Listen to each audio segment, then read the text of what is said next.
the try everything phones that's actually coming to life.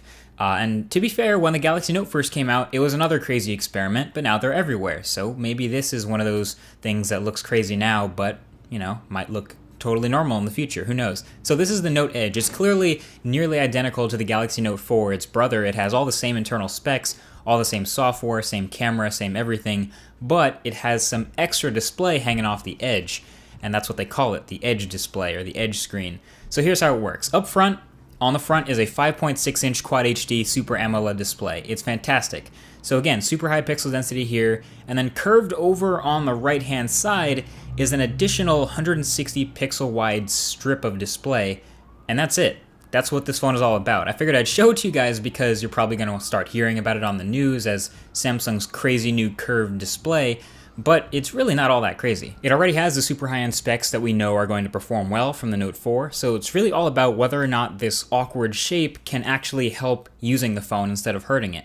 So Samsung's built in a bunch of different features into the software to work just on that strip that you can swipe between. There's sports scores, custom messages, Twitter trending topics, even an alarm clock mode that'll just show the time super dim. But what's really cool, or at least what can make this really cool, is that Samsung is giving out an SDK for developers to be able to make apps that actually use this strip. It's called the Edge Screen. There's already a bunch of settings and a bunch of things to pick from.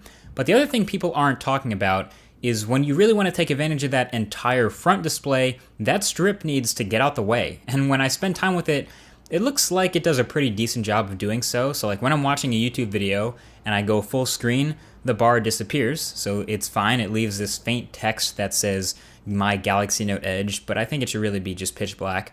And then when I want to bring it back, I can swipe in at any time, move around between them, and when I want to go full screen again, I can just tap the video again and it goes back to full screen. So as long as it's this seamless, it seems like it will be out of my way when I don't want it.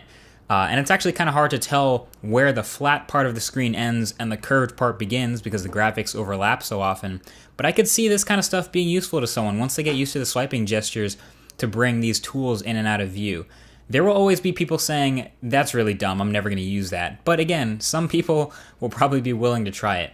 I think the one thing they drew up pretty well is these quick tools, which are a swipe down from the side, and they provide this quick access anywhere to tools like a stopwatch, a voice recorder, or even a ruler. And what makes them so great is they operate entirely in the side panel, so they're not like a window hovering over the top of your main activity. This is true multitasking because they're just over the side next to what you're doing. They're not interrupting. That's pretty legit. Also, it left me wondering a couple things like, which hand am I supposed to use this in? Are lefties not supposed to use this? Am I crazy for thinking this actually looks kind of cool? I don't know. I figured I would show it to you guys. It's obviously a bit of a weird experiment, but something I